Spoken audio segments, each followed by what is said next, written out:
Okay, then welcome to our tutorial on alternatives to explicit state space search, namely symbolic search. First I want to introduce ourselves. So basically this is Álvaro, I'm Daniel.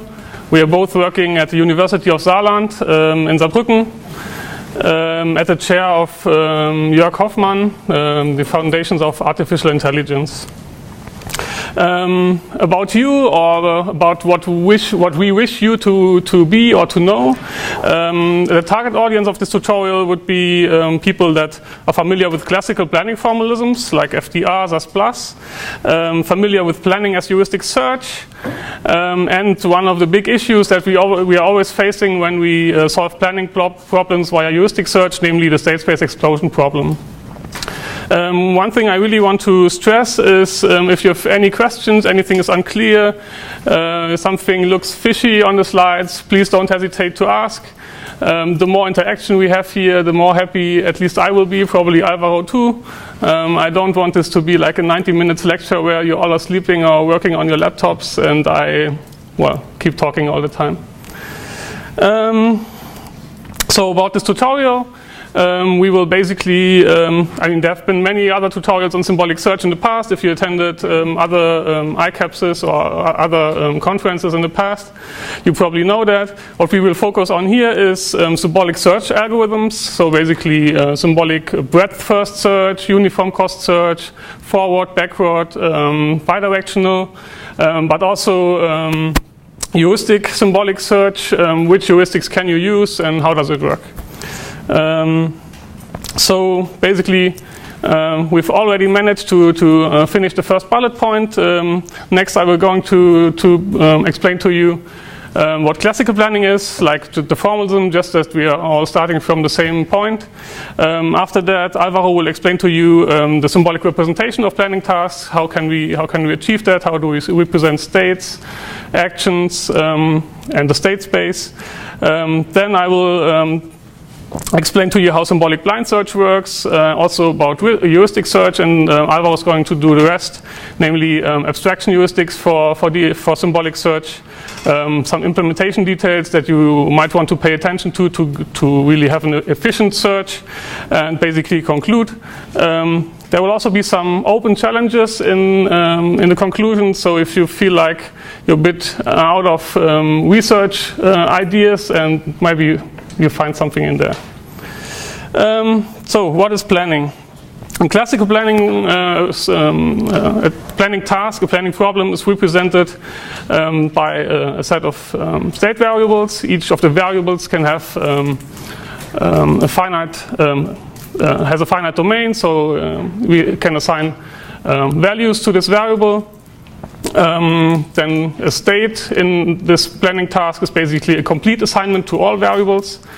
We can change state by applying actions, where an action is a triple of precondition, effect, and cost. To apply an action, the precondition needs to be true in a state, and we change the state by adding the effects, or by changing the state variables that are defined in the effects of the action. We start so basically the initial state of a problem is defined for the planning task, and what we want to get is a state that satisfies a certain goal property. A running example that we will use throughout this talk is a simple logistics task where you have a truck that's transporting packages on a map. It does so by driving around, which does not involve the packages, and you can load and unload packages when they are at the same position. So if both truck and a package are at one, you can load the package into the truck. If the package is in the truck, say at L2, you can unload it to the current position of the truck. Regarding the semantics, actually, how many of you are not familiar with classical planning? Everyone knows, so I can basically go over this quite quickly. Okay, so the semantics induced by such a planning task are given by its state space, which is a labeled transition system. It consists of the states, which is basically all possible assignments to the variables, all possible complete assignments, sorry. The labels, like the transitions in the state space, are the actions, and the cost function is that of the actions in the task. And we have a transition from one state to another if the action is applicable in the state, so if all the preconditions are fulfilled. And we, by applying the action, we change the states, like I said before, so that for every variable that is defined in the effects, so basically this notation here means we apply action A to state S, and the restriction of the state S, so of variable V, will be set to the effect value of the action of this variable, if the effect is defined. If the effect of a variable is not defined, then obviously the variable does not change, and it just keeps the value. If the precondition of the action is not fulfilled in a state, then the successor operation is not defined. The initial state is just that of the planning task, and the set of goal states is the set of that states that satisfy the goal condition. Usually the goal is underspecified, so we only have a goal condition on a subset of variables, so there are possibly very many goal states. The solution of a planning task is a sequence of actions that maps the initial state to one of the goal states. And we call such a solution a plan. The optimal plan is a plan that whose summed up cost is minimal. A very successful approach to solve planning tasks is heuristic search, as you probably all know, where we start from the initial state, we apply all actions, generate a successor state, and continue until we reach a goal state. To guide the search, we use a heuristic function which estimates the distance to the goal, thereby guiding the search towards the goal in the best case. Heuristic maps each state to a heuristic value, the estimate to the goal distance. There are many other approaches to solve planning tasks, which we will not cover here. One really approach that has been studied quite intensively in the past is planning as satisfiability, where you encode the planning task into a ZAT formula. Property-directed reachability, which goes roughly into the same direction. We have planning via Petri-Net unfolding, which is a technique that comes from model checking and which exploits some independence in the planning task. We have partial order planning that has been very popular quite a few years ago, and also has recently been worked on by a group also in Germany, in Ulm. And there's factor planning, where you kind of separate or decompose the task into several factors, and you solve each of the factors individually, and later on try to compose it again to get an overall solution. So as I said, we will not cover those here, and instead we focus on symbolic search, which actually is a kind of state space search, and we also do heuristic search. So the title of the tutorial is maybe not very appropriate. The only thing we change compared to explicit state space search with heuristics is really the state representation. So we don't keep the states explicitly, but we have a symbolic representation of them. So this is basically the motivation slide. One thing that is really the biggest challenge in planning as heuristic search is the state space explosion problem. Namely, if the branching factor is really big, the search space really explodes, and it's not tractable to find a solution. And this is where BDDs or symbolic representations come into play, because they can very compactly represent sets of states. And with this, I will give over to Álvaro. Okay. So, as Daniel was just saying, we have the problem that in our search often, especially if we are looking for optimal solutions, which is what we are focusing here, you need to expand really a lot of states. So the way that we are going to use symbolic search in order to help us is to try to represent many of those states at the same time in the same data structure, let's say. So how are we going to do that? Well, basically we are going to use logics. If we have this state here in which we have a track and two packages at location 1, we can represent this easily as a propositional logic formula that says, well, the track is in location 1 and the package 1 is in location 1 and package 2 is in location 1. That's pretty straightforward. A disclaimer here, well, in planning we have all these nice variables, so we know that if a track is in location 1, it cannot be in location 2 and location 3.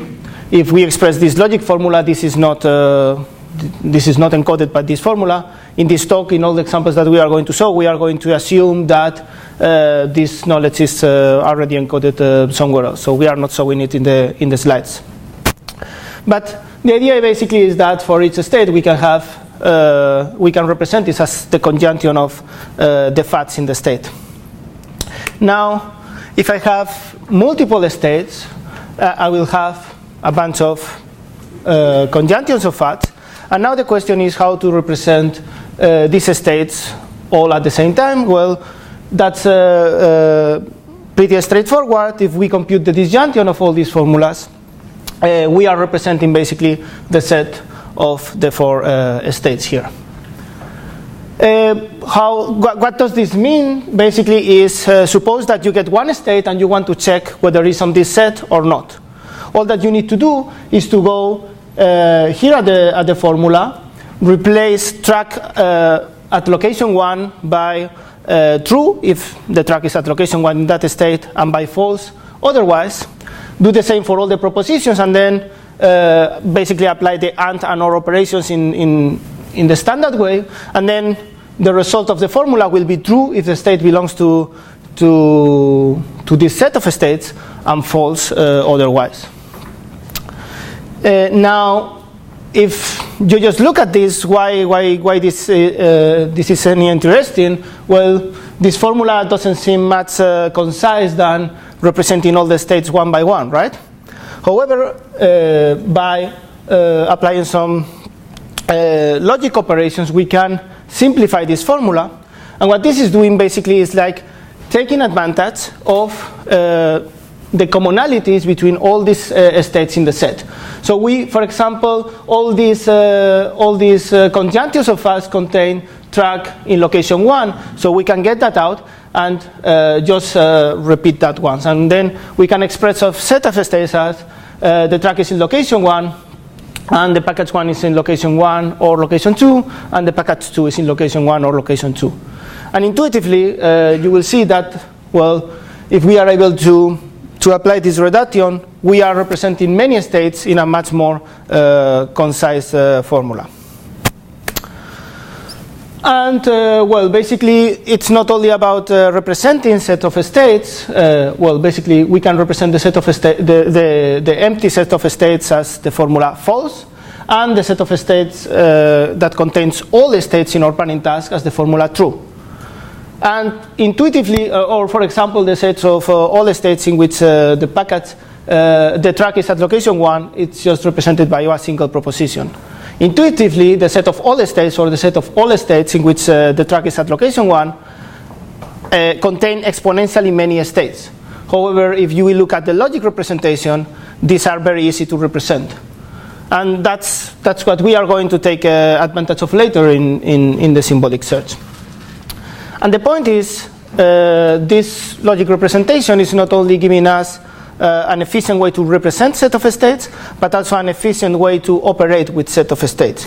So basically, if we have two sets of states expressed at logical formulas, and we want to compute the union of those sets, all that we need to do is to compute the disjunction of these two formulas, and then we will have a formula that represents the union of the two sets. And similarly, for the intersection or the complement, we have standard operations in logic that will be able to do that. So the question here basically is, if I go back here, I am getting as input a given formula, and I am reducing it to a more concise representation. And the question is, how can I do that automatically? And for that, we can go to the knowledge representation field and look at the different normal forms or data structures that they have in order to do this. And well, we have a bunch of options. For example, if you consider the disjunctive normal form, it will be precisely a formula like this one here, in which we have a huge disjunction of conjunctions of that. So basically, it's more or less like enumerating all states or partial states in our set. But, well, people have been doing research on this and have found different ways to actually represent these formulas in a more concise way. Here you can see them more or less ordered from less succinct to more succinct. So the ones below are usually more are able to express the same formulas in a better way. However, it's not only about, as I was saying before, it's not only about how concise you can be in representing sets of states. It's also about operating with set of states.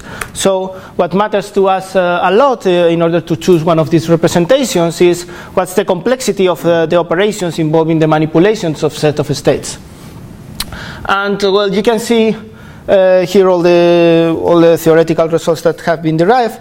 And all in all, the most popular choice for doing symbolic search is binary decision diagrams. And the reason is that they are usually quite concise, but nevertheless they have polynomial operations for most standard operations. So for example, you can easily check whether a set of states is empty, or check whether two sets of states are the same, etc., in very few time, very short time. And as well, two operations that are used a lot is the disjunction and the conjunction. And as you can see, it's half exponential, half polynomial. The reason that we write that there is because computing the disjunction of two sets of states or of two formulas will be polynomial, will be quadratic. However, if you compute the union or intersection of let's say k different sets of states, the result will be exponential in k. So basically these operations are polynomial, but in practice, if you are using them repeatedly, the result will be exponential. So, well, basically from now on we will focus on binary decision diagrams. I just wanted to make the point that this is not your only choice if you are going to use that, and there is also a lot of interesting research in trying to use other possible representations. So let's try to explain what a binary decision diagram is. And for that I will start with explaining what a multivalue decision diagram is. Basically in here you can see that this is just like a decision tree in which at every node we are checking the value of one of the variables in our state. So at the top we are checking what's the position of the track, and then we are checking what's the position of package 1, and then we are checking what's the position of package 2. And one very important property here is that we follow a fixed variable ordering. So if after checking the track, that the track is at location 1, the next variable that we check is package 1, we have to check the same variable when the track is at location 2. So we cannot choose different variables to branch in different branches. And well, basically this decision tree is representing this set with 3 states basically. And if you can check, for example, if the track is in location 1, the package 1 is in location 1, and the package 2 is in the track, you will get a path from the root node to the node true, representing this is in the set. Now the key here is that we are going to apply 2 reduction rules. The first one, and possibly most important one, is that each node is going to be represented only once. So we cannot have 2 nodes that point to the same children. In this case, the 2 nodes in green are exactly the same. They point to true if the package 2 is in location 1, and point to false otherwise. Therefore, in the final representation, we won't have 2 nodes, but only one representing both of them. And that's why it will be a decision diagram and not a decision tree. On the other hand, all nodes whose all children are the same, so basically are pointing, all the successors are pointing to the same node, like in this case, all the red nodes only have one single successor, which is the false node, can be eliminated because we can directly point to this node from above. And if you apply these two reduction rules, what you get is a decision diagram like this, which, well, in this case might not be as impressive, but in the general case can get you an exponential reduction in the size of the decision tree. Okay, and we say that these are multi-values because basically the track variable has two successors, but the package nodes have three different children. Therefore, word multi-valued. In binary decision diagrams, it's exactly the same, but each node can only have two successors. And that raises the question of how are we going to branch over the possible locations of one package if there are three possible values and we can only have two successors. And the answer is pretty straightforward. We are going to introduce some auxiliary variables. In this case, well, now package 1 is not only represented with one variable, but with two variables. And that way we can use binary variables. As you can see, the decision tree is very similar on all the decision diagram. Sorry, is very similar. Only that we have added some intermediate auxiliary node in order to ensure that every node has only two descendants.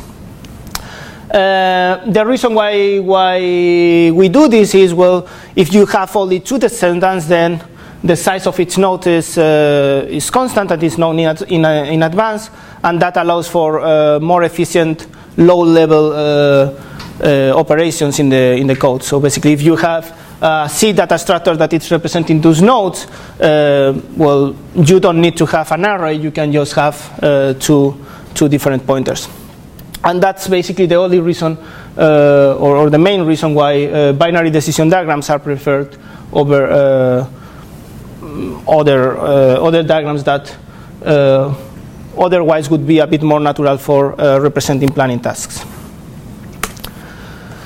Okay, so we were saying that these diagrams are characterized by a fixed variable ordering. This is really important because this is what it's going to give us the nice complexity results that I was showing before for operations like intersection between two sets of states and so on and so forth.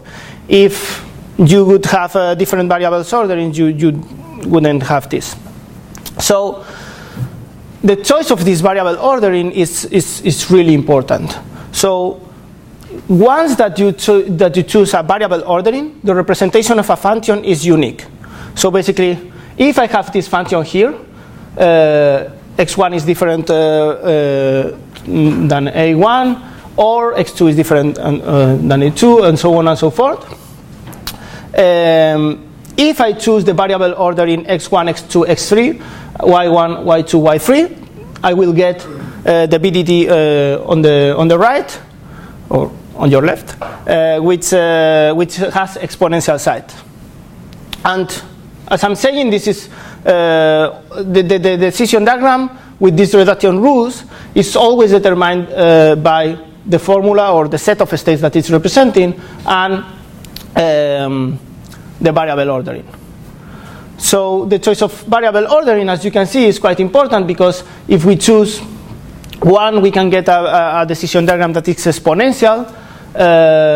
In this case, in the number of things that it's checking whether it's equal or different, or we can get one decision diagram that's polynomial. So it's very important to choose the right one, and the intuition here is that, well, basically the left one is exponential because it's checking whether x1 is different than y1, right? Well, that's what we are checking.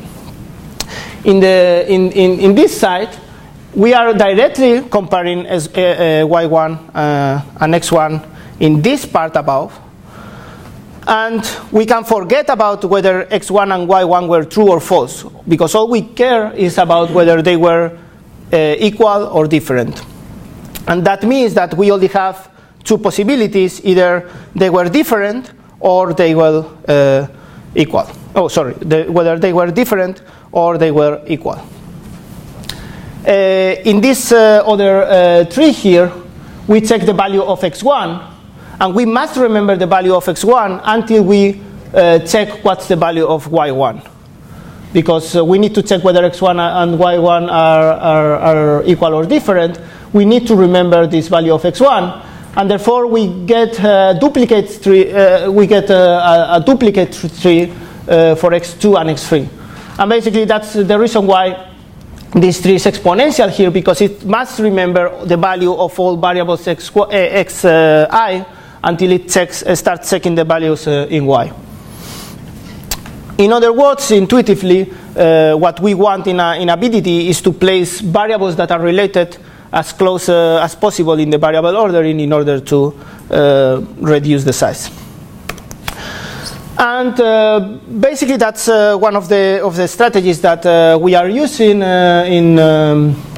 for planning with the BDDs. We set a variable ordering before starting the search, and this variable ordering is static, which means that we won't modify it during the search. And well, one of the possible heuristics that we use to choose good variable ordering is to try to minimize the distance between variables in the ordering for variables that are related in the causal graph of the planning task, which I won't enter into details here, but somehow capture interaction between variables. And this compares it's a very simple criterion that compares quite well against other alternatives that have been defined in the symbolic model checking literature. Another option that has also been recently explored is, okay, once that I have a BDD, why I don't try to optimize the variable ordering dynamically? And well, this is not so easy to do because, well, given a BDD, finding the optimal variable ordering for it is NP hard. So this is a hard problem. But practical approximations, which basically try different variable orderings and do a local search on that, can be used and have been used before. And actually, yes? If you have an optimal ordering, is it always guaranteed to be small or not? No, we will get into that in a moment, actually. Yeah, and basically these dynamic variable orderings were used recently and they work in practice quite well as well. So you were asking whether these variable orderings are enough to guarantee that the set of states that I will represent are good in size, and the answer is basically not. There have been a couple of studies on these complexity results of the BDD representation of interesting sets of states. What I mean with interesting is, well, set of states that are useful for me to do search. For example, we can talk about the goal states or the set of reachable states in one problem. If we are considering a FDR representation of a planning task, the goal states will always be polynomially representable, quite trivial because our goal is always a partial state which has size, the BDD for that has always size linear. But in other kinds of problems that are not expressed as an FDR planning task, you might find problems that have an exponential representation of the goal states. And of course, in a standard planning problems, the set of reachable states might be also exponential because basically you have to encode a lot of interactions, and basically here exponential, it means that there doesn't exist a variable ordering for which the BDD is polynomial size with respect to the size of the planning task.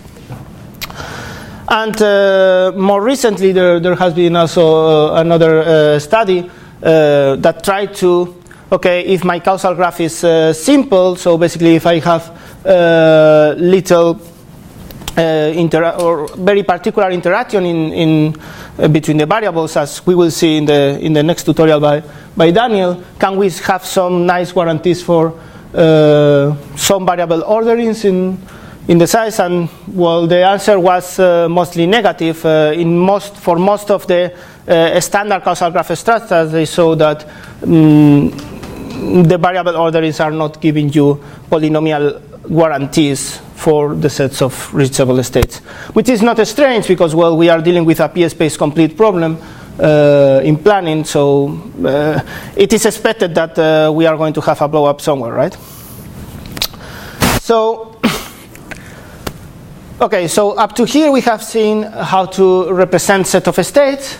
Actually, we have some nice results, even though we have no guarantees. There are many cases where the BDD represented as a set of states is exponentially smaller than just enumerating them one by one, which, well, is not as good as if we knew that we are always going to have this reduction, but having it in some cases is already quite good. And now the question is how to apply this in search, and for that we will need also not only a representation of the sets of states, but also a representation for the planning actions. And what we are going to represent here is the transition relation, which basically is a representation of an action. And what represents basically is the set of all pairs of predecessor and successor states for that action. So basically the set of states, the pairs in which the first state in the pair is the action is applicable in that state, and the result of applying the action is the second state. We will consider these pairs as S prime. Okay, so how this works? Well, similar to before, now we have a predecessor state in which we apply an action. In this case, we load package 1 in location 1, and then we get to this successor state in which, well, the package now is in the track. And the way that we can represent it with as we were doing before, is a conjunction of facts, that the conjunction of facts for the first state and for the second.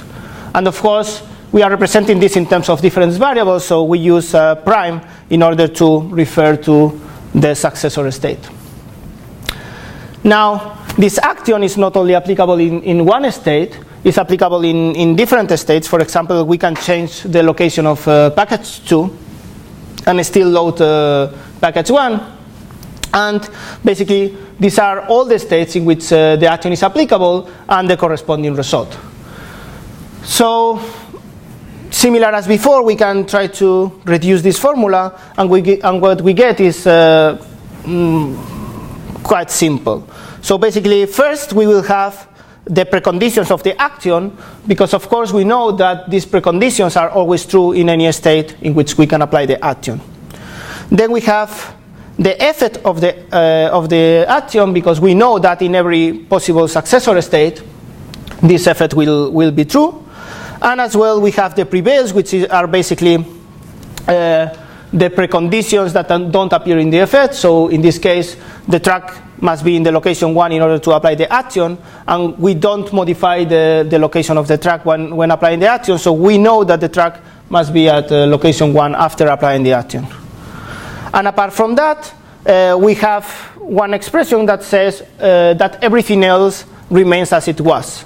So this action has not affected the package 2, therefore package 2 will be in location 1 if and only if package 2 was at location 1, and so on and so forth for every possible proposition in our planning task. And basically this is the kind of formula that we are going to represent in the transition relation. Now, how this is useful for us. So now we have a set of states represented as a logical formula, and a transition relation represented as another logical formula. The set of states is expressed in terms of variables x, let's call them, and the transition relation is expressed on those variables for the predecessor and another set of auxiliary variables for the successor states. So this operation is the one that is going to compute the set of successor states. So that's why that's how we are going to do search. We get as input a set of predecessor states and compute all possible successor given those predecessors and the action. So how does that work? Suppose that we get as input this set of states and this transition relation that, as I was saying before, what it's representing is basically pairs of states, in this case 3 pairs of states. The first operation that the image is doing is a conjunction between the set of states and the transition relation. So after doing this conjunction, remember this is an intersection of the 2 sets. So in some way what we are doing is selecting from this transition relation all the pairs in which the predecessor appears in the state, in the set of states. So in other words, we are getting for every possible state in which the action is applicable, we are getting the corresponding pair predecessor successor that corresponds to this action. Now we have an existential quantification, which basically what this is doing is forgetting about the predecessor of these states. So basically it will give us the set of successors no matter what was the predecessor for this state. It's called existential quantification because basically it's asking whether or it's giving you the set of successors for which exists a predecessor in this formula.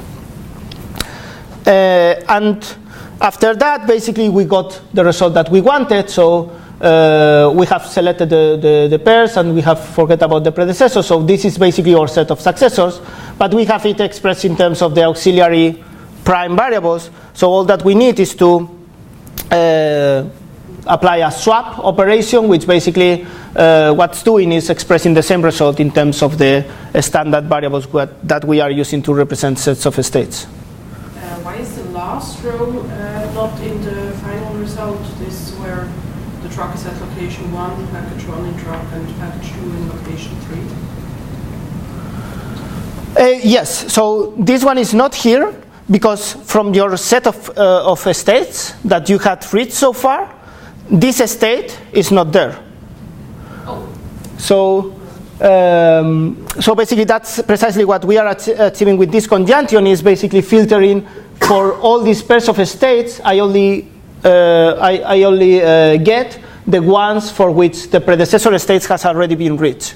Ah, I thought that was happening on that table already. Okay, and before I was saying that BDDs were really nice because all operations are guaranteed to have polynomial time, or many operations are guaranteed to have polynomial time. This is not the case for this existential quantification here. So basically this is an operation that can take exponential time. So in general, as I'm saying, at some time you have to get a blow up, and this is one of the places, and this is what makes the image operation a critical operation for the performance of symbolic search. Is where you can expect, or is one of the bottlenecks that you can expect in symbolic search. Okay, so computing the predecessors basically works as exactly the same as computing the successors, so not much to say here. Actually, this is not the image, this is the pre-image operation, which is basically very similar to the image operation, only you have to swap the variables first, then apply the conjunction, and then apply the existential quantification with respect to the other variables. But basically it's just changing the order in which you apply the operations, and then basically what you are doing is the opposite. You get the set of successors, and then you compute the set of predecessors, in which if you apply that action, you will get to this set of successors.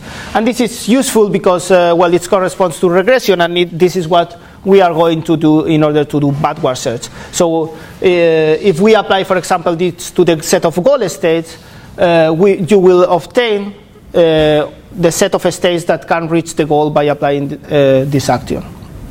So this is useful to go reason backwards from the goal. And again, a few comments about, well, I was saying that this is a bottleneck in symbolic search. It's very important to do this in an efficient way. So you have to be careful in how you do that. The first advice that I can give you is with respect to the variable ordering. Now, I discussed before how to optimize briefly how to optimize the variable ordering for variables x. But now we also have the variables x prime that define the successor states.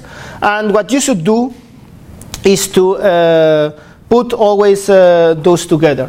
And the reason is that, well, basically, if you look at the formula that we are representing for an operator, you get this kind of if and only if, like the package 2 will be at location 1 if and only if it was at location 1.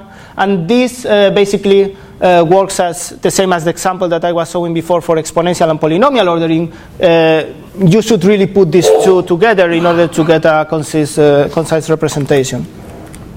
So that's the reason why we usually use this variable ordering. And what you can see here is the size of possibly a transition relation in which basically yes, you get here, for example, a precondition effect pair, then this if and only if, and then a precondition effect pair. So basically, what I want to show with this slide is that we have the guarantee that if you follow this variable ordering, the size of the transition relation representing a planning action will always be actually linear in the number of variables. So that's a nice result. So we can use this, and we can have one transition relation for every action. However, people have been doing research in merging several of these transition relations together. We must always do this for transition relations of actions that have the same cost, because we will need this for the search. But if we have two transition relations that have the same cost, we can replace them by their disjunction. What does this mean is, remember, its transition relation, it's just a set of pairs of states. If we compute the disjunction, it's like computing the union of these two sets. So basically, the transition relation that we are representing here represents all the pairs of states, no matter whether we are applying one action or the other. So what will happen here is, remember, this operation is polynomial. So basically, the result of the size of this formula represented as a BDD, we are guaranteed that it will be larger than quadratic, so than the product of these two sizes. However, the more transition relations we put into the same formula, the more memory we use. So, well, basically this is if we use one transition relation for every action, and this is if we use one transition relation for all actions. And basically the memory usage is going to increase if we do that, but the runtime is going to decrease. In other words, the more transition relations you have, the longer it's going to take to compute the image with respect to all those transition relations, but the less memory you need to represent them in memory. So in practice, the advice that I can give is to put as many actions as possible in the same transition relation. So basically, the strategy that we are currently using is starting with k transition relations and merging them until they are too large to continue merging them. Is this with the memory only a temporary thing for calculating the BDD, or will it be overall like a bigger memory requirement? Like, is the memory requirement only getting bigger while calculating the... No. The point is to represent the actions of your problem. So you need to compute this before even you start the search. You need to compute this transition relation. And if you insist of putting all the actions in one single transition relation, it might be possible that your planner just fails to do that, and you cannot even start the search. So yeah, it's a trade-off between how quick you will be computing the image and how much memory you use for representing the actions of your problem. Okay, so it's just for representing the actions. Yeah. The result will be the same because the set of states that you get in the end will be the same if you are using multiple transition relations or only one. It's the set of states that are reachable with those actions. It's okay, and with this I conclude. I have explained how to represent with BDDs sets of states and the actions of your problem. I want to make a remark before Daniel explains you the search algorithms, that this is useful not only for symbolic search. Basically, well, of course it has been used in symbolic model checking, it has been used for many other different purposes, but even in classical planning, it has some other uses apart from doing symbolic search. People are using decision diagrams to represent a state-dependent action cost, or to check subsumption of partial states, or for dominance pruning to represent sets of states that are dominated by other. So every time that you have a technique that reasons with set of states, it makes sense to use an efficient representation of those. Of course, it makes sense to use them in symbolic search, as we are going to see. Yeah, so now that we have basically all the ingredients at hand that we need to perform the search, let me explain to you how to actually do this. So the most simple thing you can do in search is breadth first search. So you start from the initial state and you just expand all states that you have in your open list until either you reach your goal or you find that the task is unsolvable, you run out of memory, whatever. So basically we start with the initial state we presented as a BDD, and what we do is we apply the transition relations.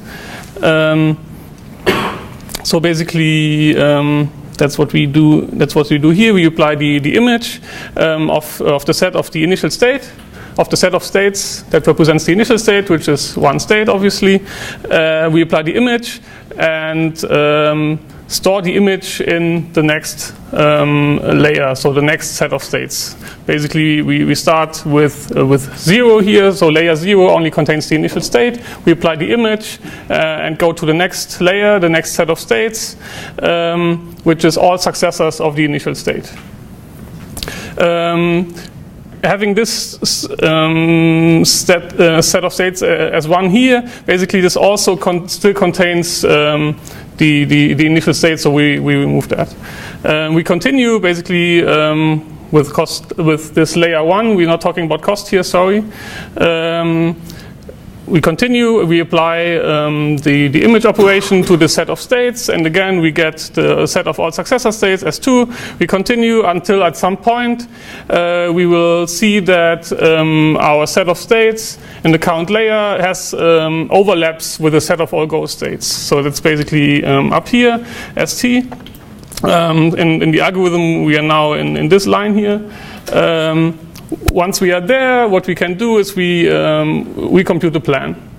How does that work? Well, basically, from the intersection, the set of states representing the intersection of S5 and all the goal states, we now apply the pre-image to get back to our set S4. We iterate until we are back in the initial state, and this gives us basically the actions that have been applied.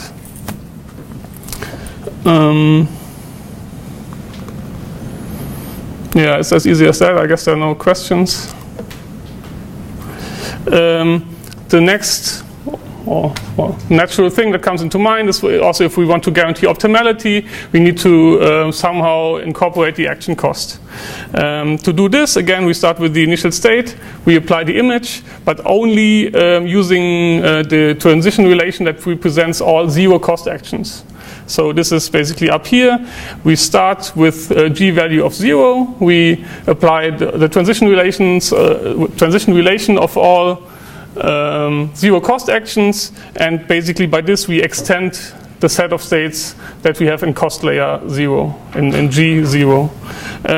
After that we apply the transition relations of all actions whose cost is greater than 0, which gives us, say, if we have actions that have a cost of 1, which gives us the set as 1 here. If we have other actions with a cost of 5, we get the set of states as 5 here, which is in the bucket with a g value of 5.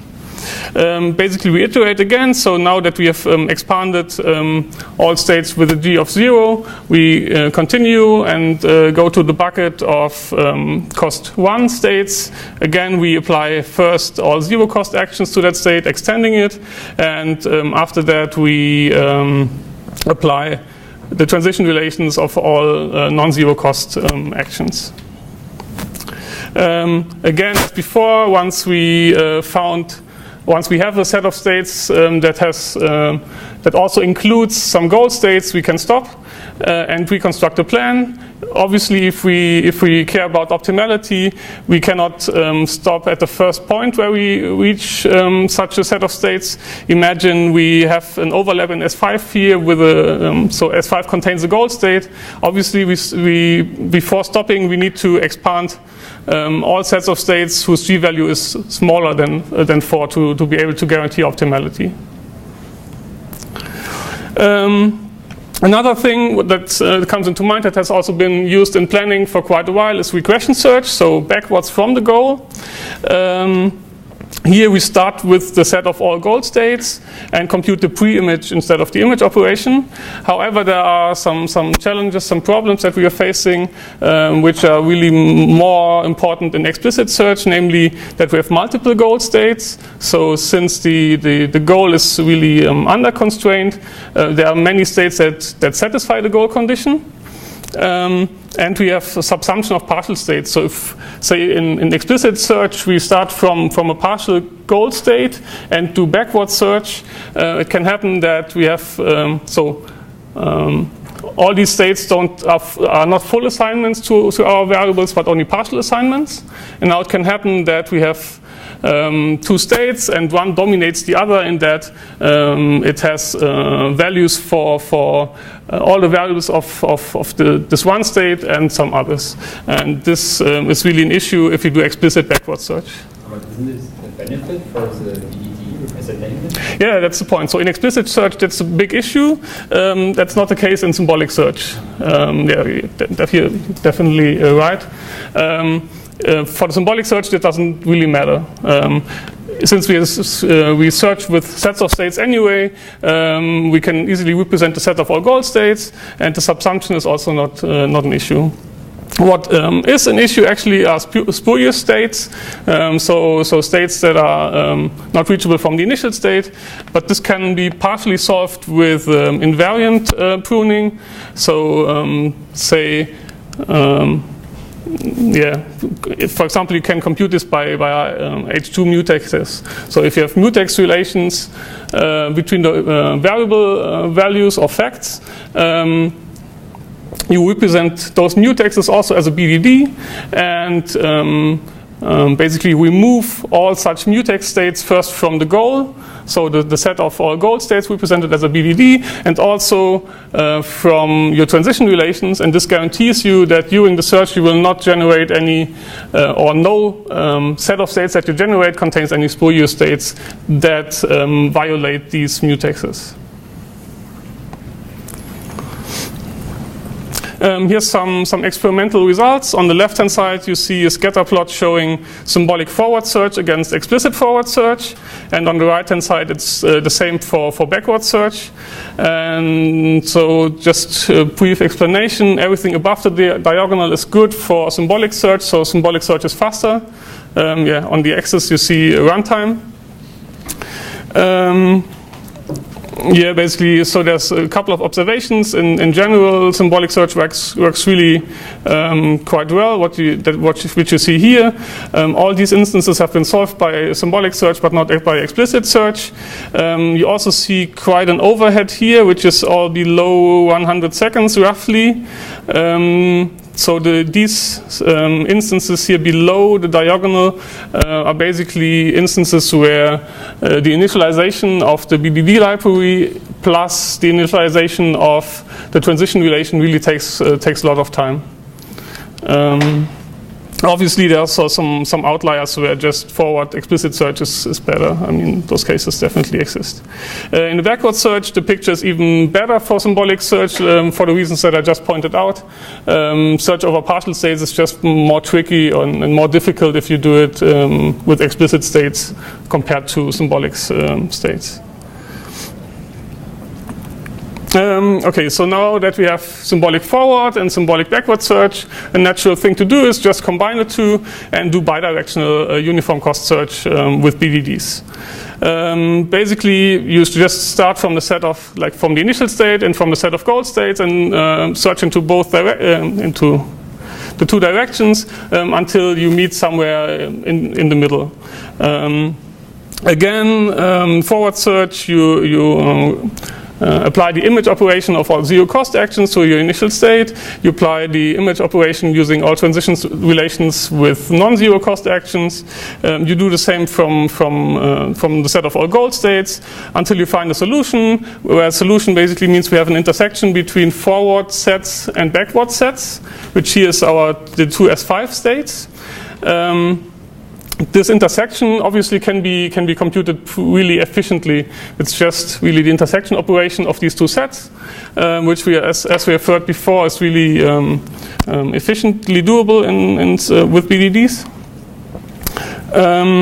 We obviously, as I said before, we need to continue the search until the forward G value and backward G value somewhat meet in the middle. So if your current solution has a cost of 10, you will have to search forward until G value of 5 and backward until G value of 5, or 6 plus 4, 7 plus 3, whatever is feasible. When by feasible, I am really going into the details of how to decide if we want to do forward search or backward search. This highly depends on the structure of your problem, in particular the branching factor in both directions. So how efficiently can we perform one step in the forward search compared to one step in the backward search? And depending on how fast and how memory intensive this is, you decide for either one or the other, and then you interleave basically forward backward until you either find a solution or you run out of memory, out of time. Here again some results. On the left-hand side you see symbolic bidirectional search on the x-axis and forward search on the y-axis. So again, everything above the diagonal are good cases for bidirectional search. And what you see is that in general it's a good idea to do bidirectional search, although there are of course some exceptions where the backward search just fails. I mean, so these are cases where you decided to do a backward step, but this is just not efficient enough and you run out of time or out of memory. On the right-hand side, you see a comparison between symbolic bidirectional search and explicit forward search using the LM-cut heuristic, which is really a good planner for optimal planning. And what you see is basically they're completely orthogonal. So there are cases where symbolic bidirectional search works good. There are others where LM-cut with explicit search works really well, and there's really no dominance. So let's go into heuristic search. How can we use heuristics in symbolic search? What we told you so far is really just blind search algorithms, starting from the initial state, starting from the goal, or both at the same time. How can we enhance the results using heuristics, which is really one of the most important things that you can do in explicit search, add a heuristic to your blind search algorithm. So some general remarks about heuristics. Heuristic function, as I said already in the introduction, estimates the goal distance of our states. So talking about explicit states here now, which is basically an estimate of how far the current state is from the goal. The heuristic can also be infinity if it detects that the current state cannot be solved. There's also the perfect heuristic value H star, which is really like the cost of an optimal solution from the current state to the goal. Obviously we cannot compute this, otherwise we would have solved the problem in the first place. So all heuristic functions try to estimate to get as close as possible to H star, which is obviously not feasible. So how can we exploit heuristics in symbolic search? Given that we are really reasoning about sets of states here, it seems difficult to combine this with heuristics. And the idea is to split the BDD representing the current set of states that we are facing right now, and split it into several cost buckets that only differ in the heuristic value that the set of states have. So basically, if we start from the initial state here, we generate all successors. So on the x-axis you see the g value, on the y-axis you see the h value, and we start with a g of 0 with the initial state, assuming unit costs here, and we generate all successors. And now we don't, this doesn't result in a single BDD, but we differentiate between different heuristics values of all the states that are successors of the initial state. Then, as usual, in A star, basically we expand states by increasing f value. So we have expanded the initial state, so g0, h of 2, and now we expand all states that have that also have an f value of 2, but now with g1 and h1. We continue, and then there's no set of states left that has a g of 2, so we expand the buckets that contain f of 3 states. And we do so by increasing g value, because this bucket here, so the third bucket that we expand, basically can generate new states in the bucket down here, because the g is increased by 1, and if the heuristic value the g is increased by 1, and if the heuristic value at the same time decreases by 1, this will add new states to this bucket here. So we don't to not have to expand the same states twice or even more times, we choose this ordering here just to be more efficient. So we continue expanding bucket 4, 5, 6, and so on, until we finally see a bucket that also contains a goal state. And basically now we are done. All other buckets don't need to be expanded, and we reach the goal, being able to guarantee optimality here. Now the big question obviously is how do we evaluate a heuristic on a set of states, and if we are able to do so, does that also really help the symbolic search? So does it improve its performance? One of the issues really is that since we're splitting off a set of states, like say the successors of the initial state, that's like one big set of states that we split off into multiple sets of states, each containing all the states with the same h value. So does it really help to do this splitting and to use a heuristic?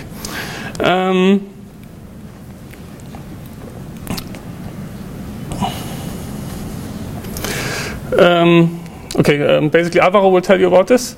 What I want to explain now is how this splitting actually works. So one option to compute the heuristic for a set of states would be just iterating over all states and compute their heuristic value. This is obviously doesn't make too much sense, because it would completely forgo the compact representation of the BDD of the set of states if we just enumerate all of them to compute the heuristic value. That doesn't make any sense. So instead we store, so we pre-compute the heuristic for all states, and we keep the heuristic also in forms of BDDs.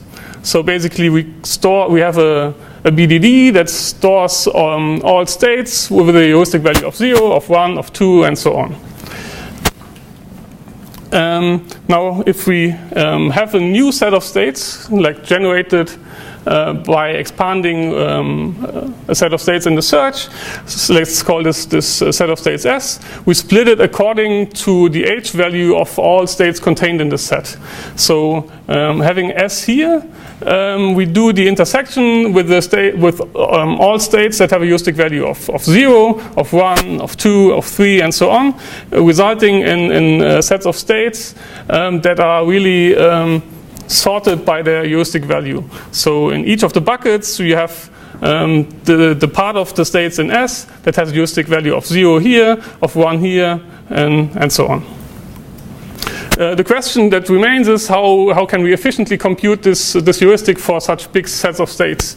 And one option is to use abstraction heuristics, which already do this in some sense, right? So you pre-compute, for example, in a PDB, the heuristic value of all states, and you store this prior to search and only then start a search. This is very similar to what is done in symbolic search. Instead, you store the heuristic values not in a PDB, but in BDDs that represent all these sets of states. Unfortunately, in general, so for arbitrary heuristics, this does not work, or this is not guaranteed to work. Finding cases where it does work is really hard, and it's really an open question in research. And with that, I'm giving back to Álvaro, who's going to explain the abstraction heuristics. So this is our last change of the tutorial. So yeah, Daniel was just saying that well, basically we can do this for some types of abstraction heuristics, and we are now going to see a bit more of detail on how to do that. So what are abstraction heuristics first? Well, an abstraction is a function that maps every state in your state space into an abstract state space, into an abstract state, sorry. So consider this example. This is basically the transition system of one problem in which we have one package and two tracks. So basically we have different states. First we have the position of the package that can be at location L, location R, track in the track A or in the track B. And then we have the two positions of the two tracks, which can be at L or at R. And in here, in this abstraction, we have 4 different abstract states, and well, basically, we have mapped the states into these abstract states, with represented by these blocks. So basically, the idea here is that we have this abstract state space that is induced by the original state space in the following way. So this abstract state here is a block of states that, and this is the initial abstract state because it contains the initial state of our original planning task. This set of abstract states, this abstract states, which is a set of states, is a goal abstract state because it contains a goal state in it. And then we have this transition, for example, because this abstract state contains one state, namely ARR, from which there is a transition. We can unload the package at R that gets us to RRR. So basically there is a transition between two abstract states or block of states, if you prefer, if there is a transition between two of the concrete states in them. So this is basically very general. The big question here is how do we define this mapping from states to block of states. So basically we have all our state space and we need to put all the states into blocks. And in pattern databases, what we are going to do is to select a subset of variables of our problem. So, for example, here we have a pattern database that differentiates the states depending on the position of on the package. In this abstract state, all the concrete states that belong to it, the package is at location L. In this other state, the package is at location R, and so on and so forth. So basically, abstract states are defined by a subset, by the value of a subset of variables. And with this, we lose a lot of flexibility in which kinds of abstractions we can construct, but it's also very simple to define them and very efficient. Okay, And now how do we use this in order to compute an heuristic? Well, basically what we are going to do is to use the optimal distance in the abstract state space as an admissible estimate for the distance in the concrete state space. So basically going back to our example, the distance of, so basically the heuristic value of all these 4 states in our concrete state space is going to be 2, because we have a cost of 2 from these abstract states to the abstract goal, and so on and so forth. And well, basically this is guaranteed to be admissible. Now, you might also be seeing why the symbolic representation is so natural for abstraction heuristics. First of all, in abstraction heuristics we are reasoning about sets of states. Each abstract state is a set of states. Therefore, it's quite natural to use symbolic representation in this case. But what's most important is not this, is that in pattern databases and in most abstraction heuristics, what we do is not to compute this distance in the abstract state again and again and again, but before actually starting our search, we pre-compute all these values and store them in a lookup table. How do we pre-compute these values? Well, very easily. We start in the goal state, run a backward search, and that will compute the distance from every abstract state to the goal. And we store them in a lookup table, and we can use them during the search. So this is just great for symbolic search, because, well, backward uniform cost search, we just saw that the results of symbolic search to do an exhaustive exploration on the entire state space is really what symbolic search is good for. So it really makes sense to use symbolic search in order to pre-compute all those values. And moreover, we want to store them in a lookup table, which means that we are going to have the heuristic value pre-compute for every state in our problem. All that we need is to represent this in form of BDDs, and then we have what we needed for symbolic search. Remember, a BDD containing all the set of states with the same heuristic value. Well, the fact that we are pre-computing all this is what allows for this. So basically, we define symbolic pattern databases as those pattern databases in which we are using symbolic search in order to traverse the abstract state space. And the result of this symbolic search is going to be a set of BDDs that contain, basically are representing this lookup table, but with BDDs. And well, basically they have some advantages with respect to the explicit variant. In that, well, if you are constructing a lookup table, typically what you do is to reserve all the memory with one entry for every abstract state. So that means that the memory of your computer limits the number of abstract states that you can have in your abstraction. In symbolic search, you are going to use these BDDs in order to represent the heuristic. So you don't really care about how many variables are being used. All that you need to do is to start the backward search, and if the BDDs are small enough to represent the entire abstract state space, well, you can do that. If not, you can just truncate the search at some point, and basically the BDDs that you were able to generate are what represent your heuristics. And an extreme case of this is to use all the variables of your problem, which basically means that you construct a perimeter around your goal, and it's basically like having a symbolic perimeter as an heuristic, on a case of perimeter search. And yeah, basically this is how you can compute heuristics for the case of symbolic search. But also I want to remark that the symbolic pattern databases or even the symbolic perimeter are really strong heuristics for explicit state search planners too. So this is interesting. Even if you are not interested in using BDD star, you can use this to really compute good heuristics. Okay, and pattern databases are not the only abstraction heuristics that there are. As I was saying, many abstraction heuristics pre-compute the distances, and that make them suitable for use in symbolic A star search. One abstraction heuristics that also does that is Merchant's ring.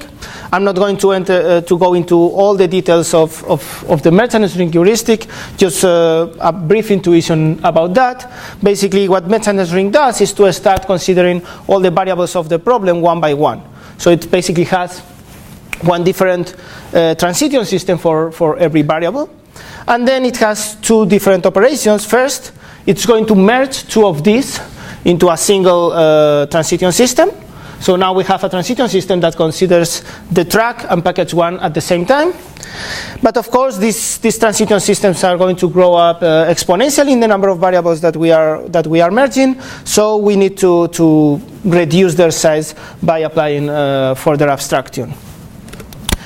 And basically, Merchant's ring does this iteratively until it has merged all the variables in your problem, and you have an abstraction that considers all the variables in your problem. And Merchant's ring is defined by two strategies, basically. The shrink strategy is what defines how you are reducing the size of an abstraction. Basically, what kind of further abstraction are you using in order to reduce this size? We don't care too much about this here. Of course, it's critical for the performance of or how good the Merchant's ring heuristic is. But what we care more here is about the merge strategy, which is the order in which you are going to do these merge operations. And here at the left, you can see the oops. It appears too low on the slide, but basically that's a linear merge, and this is a non-linear merge. The only difference is that in a linear merge, we will be merging variables one by one, while in a non-linear merge, we are allowed to merge two variables, and then merge the result, and so on. And basically, the question is whether Merchant's ring can be represented as well as BDDs. Therefore, can we use Merchant's ring in symbolic search or not, in symbolic A star? And basically, the results that we have is that yes, if we have a linear merge strategy and the BDD variable ordering is exactly the same as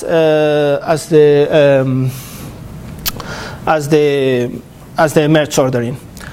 Otherwise, we don't have any guarantee, and actually we have also a negative result by Helmert and others, Silvan here, that if you use a non-linear merge strategy, basically you have the BDD representation is going to be exponential, basically, or sorry. It can be exponential. So you don't have any, you don't have the possibility of representing it as a polynomial BDD, which basically means that we can use Merchant's ring heuristics, but only some kinds of Merchant's ring heuristics in symbolic search. Well, and well, finally, before ending the tutorial, well. Some of you might be wondering about the Simba planner that has obtained good results in the IPC. And basically, I'm not going to enter into detail here because it's not the goal of this tutorial, but just to give you an intuition about what this planner is doing. And the idea there is that if we have good symbolic abstraction heuristics, but still the results of symbolic A star with those heuristics is worse than symbolic bidirectional search without any heuristic, then the question is whether can we use these heuristics in some way in combination with bidirectional search that seems to work so well. And well, basically that's what we are trying to do in Simba, which is basically we do a bidirectional search without any heuristic, and if it succeeds and solves the problem, then we are done. And if the symbolic bidirectional search fails, so basically we see that the last steps are taking too much time or memory and we predict that it's not going to end in the available time and memory, then we try to use heuristics to basically simplify the search in the same way as we saw in the symbolic A star, but in both directions. Okay, so regarding implementation, So basically the question is, for those of you that think that this is an interesting technique and that you want to work on improving it, then you might be thinking how hard this is, all this to implement. And the point is that you don't need to start from scratch. There are already a lot of symbolic planners out there that are using this kind of algorithms. And well, you can all these are offering the code available. Maybe I have missed one of them, so I'm sorry. But the point is you don't need to start from scratch. There are multiple BDD packages. Well, basically Symbolic, which is the planner that I have been working more, is using the cat library, but there are many other different libraries in different languages, and I think it's not hard to start working with this kind of data structures. As I'm saying, the one that I'm particularly using is cat. I like it quite a lot. It supports different types of data structures, and it's really easy to handle. So if you have an object in your code that represents a set of states, well, you have two objects that represent two different sets of states, you can just use the sum operator in C++ in order to compute the union, and it's really easy to handle. One thing that I want to also make some emphasis on is that it's critical when you are implementing this kind of algorithms. For every operation that you perform that might be a bottleneck in your algorithm, it's critical that you set a maximum time and a maximum memory so that if this step cannot be performed, you can continue your algorithm and don't completely fail immediately. And well, this library allows for that. And there are also other potential functionalities that we are not even using them right now in these planners, and I think they could even improve the performance. Okay, so the planner that I have been doing, Symbolic, is based on the fast downward planning system. I will make I plan to, well, the code of Symbolic is already available for everyone, but I plan to publish the basic libraries, so not the whole complexity, but the basic libraries that one needs to apply search algorithms in a more recent version of fast downward, though not the most recent version, because well, keeping up the pace of fast downward is quite difficult. And basically, yeah, it's relatively simple to get to use this in a planner. You have some functionalities that allow you to get the BDD that represents a partial state, and then you can start using intersections and unions with these states, and then you have some other interface that allows you to retrieve initial and goal states and then do the image computation, which is basically what you need to perform search. And of course, you have the basic search algorithms in there too. So, to conclude, basically the take-home message of this talk, I hope, is that symbolic search is a useful technique for classical planning, and it is so because it takes advantage of the structure of the planning task implicitly. What this means is that when we are representing a set of states with a BDD, the BDD is doing the job for us in identifying the structure of these sets of states and representing them compactly. And this is both the best advantage and the worst of BDDs and in general of symbolic search. It's really great because it does a lot for you without you actually doing anything. Just encode everything into a BDD and it's more compact and works really well. But it also makes things a bit hard because you exactly don't know when it's going to work or not. It's very difficult to prove theoretical results for all this because it's very difficult to know in advance or to prove that the BDD will be polynomial or not. As we have seen before, this has been done for some cases, some restricted sets of states in some domains, under some variable orderings, but in general it's quite difficult. And of course we are in domain-independent planning and we want to be as general as possible. So this is at the same time the main advantage and disadvantage. But well, apart from that, well, as I'm saying, this is very efficient.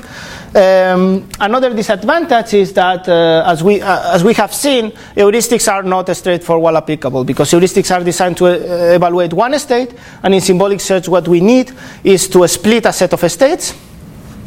And as Daniel was saying before, we don't even have the guarantee that after we have split the sets of states, the sets of states that we get are smaller, so contain less states. Maybe even if they contain less states, they are harder to represent as BDDs. Therefore, applying heuristics can be done. It's useful in practice, but it's far more difficult than in explicit state search, I would say. So if we take a look at a part of the state of the art in heuristics and pruning techniques in explicit search, we can see that more or less, I would say this is what has been done in symbolic search. Sorry if I have missed anything.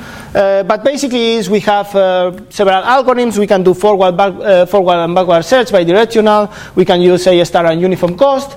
But when it comes to heuristics and pruning techniques, what we can apply is quite limited. We can apply pattern databases. We can apply state invariant pruning.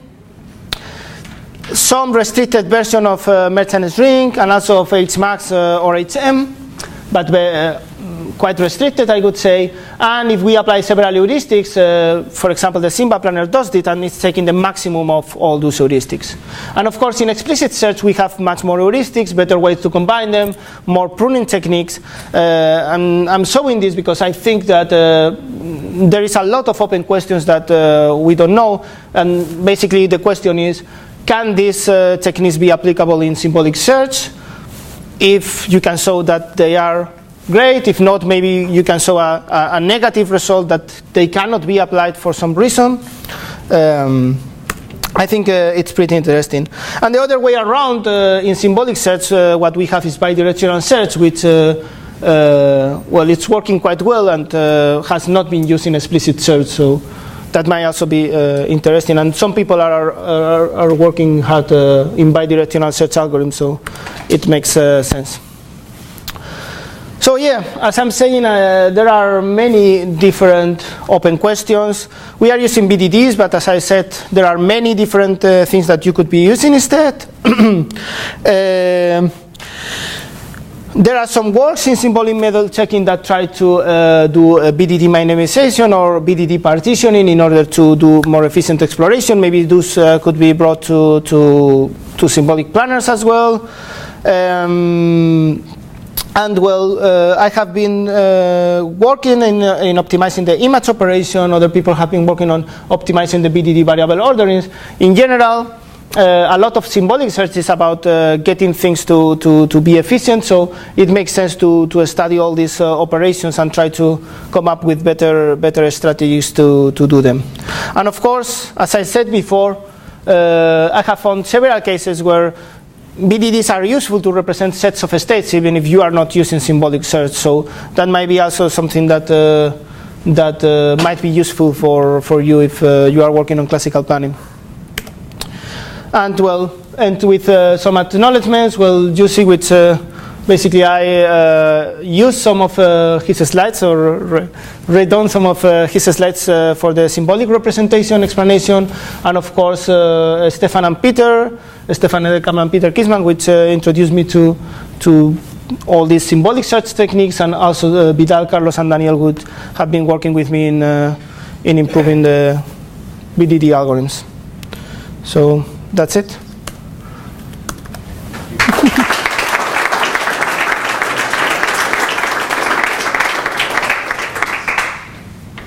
If anyone has any question. Yeah. This pattern databases, you mentioned that they might be too restrictive because, of course, you can only restrict on specific variables, but could we also always introduce new variables which reflect more complex connections between variables? Would this be beneficial?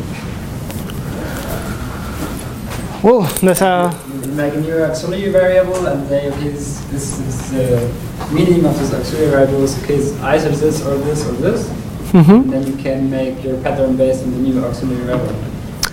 I'll tell you that's a very good point. I think no one has really worked on that, and I think it would be useful independently of you are using symbolic pattern databases or standard pattern databases. The only work that comes to my mind that did something relative to this is not in the context of pattern databases, but of merge and string, which is also similar. So basically, merge and string, the one difference basically is that it considers the variables iteratively, but well, at some point it's also considering a subset of variables, right? And Blybonet has a paper in which he proposed to introduce additional variables, let's say, that basically count the number of fats that are true in some set of fats. But so I think definitely there is the option to try to do that, and it's a very interesting question. And of course, the difficulty there is to know which kind of variables you need to add for a given problem in a domain-independent way. Okay, so let's go to the coffee break then.